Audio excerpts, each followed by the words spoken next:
We've all been there. The dishwasher's making a weird noise, the dryer won't heat up, and your first thought is, I can probably fix this myself.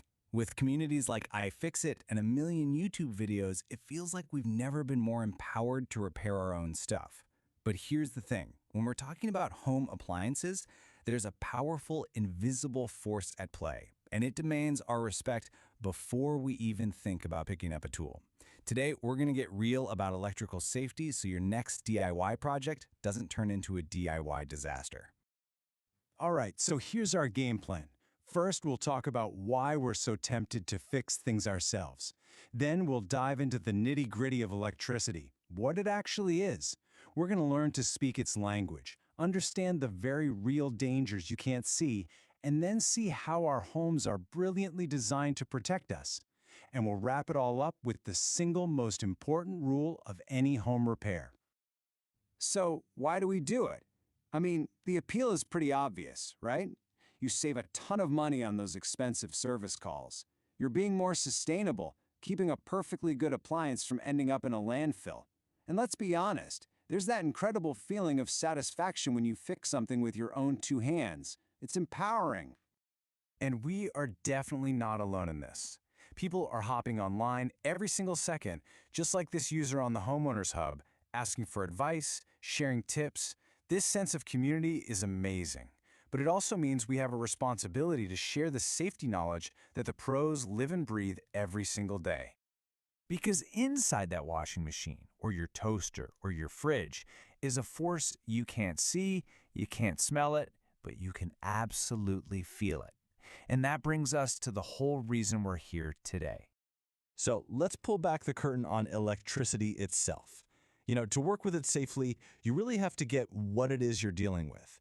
It's not magic, it's just physics. On the most basic level, electricity is just the movement of these super tiny particles called electrons. We're specifically talking about dynamic electricity, the kind that's moving and doing work. When you get these little electrons flowing in the same direction through a material, boom, you've got an electric current. Now, different materials treat that flow of electrons in completely opposite ways. You've got conductors, like the copper inside your wires, which are like a superhighway for electrons. They just flow right through. Then you have insulators, like the rubber coating on those wires, which are like a giant brick wall, stopping them cold. So, the big question is, where do we fit in? Well, unfortunately for us, the human body is a pretty good conductor, especially if our skin is wet. And that means we can easily become part of the circuit. All right, every field has its own lingo, right? And to be safe around electricity, you have to learn to speak the language. And the three most important words you need to know are voltage, current, and resistance. The best way to think about it is like water flowing through a garden hose.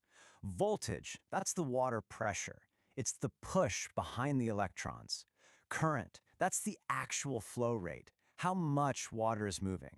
And resistance, well, that's like putting a kink in the hose. It's anything that tries to slow that flow down. And this brings us to the one simple, brilliant rule that ties them all together: Ohm's law. It just says that voltage equals the current times the resistance. This little equation is the law of the land for every single electrical circuit. And just getting your head around this relationship is a huge step toward understanding the risks. Okay, so the theory is great, but let's talk about what happens when things go wrong. The dangers of electricity are no joke, and they can happen in the blink of an eye. Just look at this chart from OSHA's safety manual. Here's what most people get wrong. It's not the high voltage that's the main killer, it's the current. It takes a tiny, tiny fraction of an amp, we're talking 100 to 200 milliamps, to cause ventricular fibrillation, which is a lethal heart rhythm. To put that in perspective, a simple little power drill can draw 30 times that much. Even scarier, at just 15 milliamps, you can hit what's called the let-go threshold. Your muscles clamp down so hard you literally can't let go of the thing that's shocking you. And it's not just about the shock. A major short circuit can create something called an arc blast, with temperatures hitting 35,000 degrees Fahrenheit. Now, that's not a typo. that is 4 times hotter than the surface of the sun. It creates a pressure wave that can literally throw you across a room and sends droplets of molten metal flying like shrapnel. This is the kind of power we are dealing with. Okay, I know that was intense, but the good news is your home's electrical system has some brilliant safety features built right in. It's your personal safety net, and it's really important to understand how it works for you.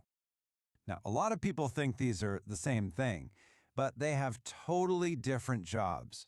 Fuses and circuit breakers, they're there to protect your equipment and prevent fires. They're like a sentry. If too much current flows, they shut everything down. But grounding, that's different. Grounding is there to protect you. That third prong on the plug is your personal bodyguard. So let's play this out. Imagine a wire comes loose inside your dryer and touches the metal frame.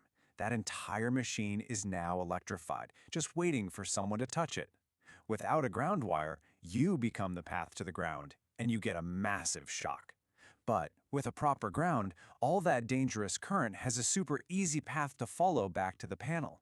It creates such a huge surge that it instantly trips the breaker, shutting off the power before you can even get hurt. It's an absolutely beautiful, life-saving system. So we've covered the physics, the terrifying hazards, and the built-in protections. What does this all boil down to when you're standing there, screwdriver in hand, looking at your broken dishwasher? This is it. This is the big takeaway.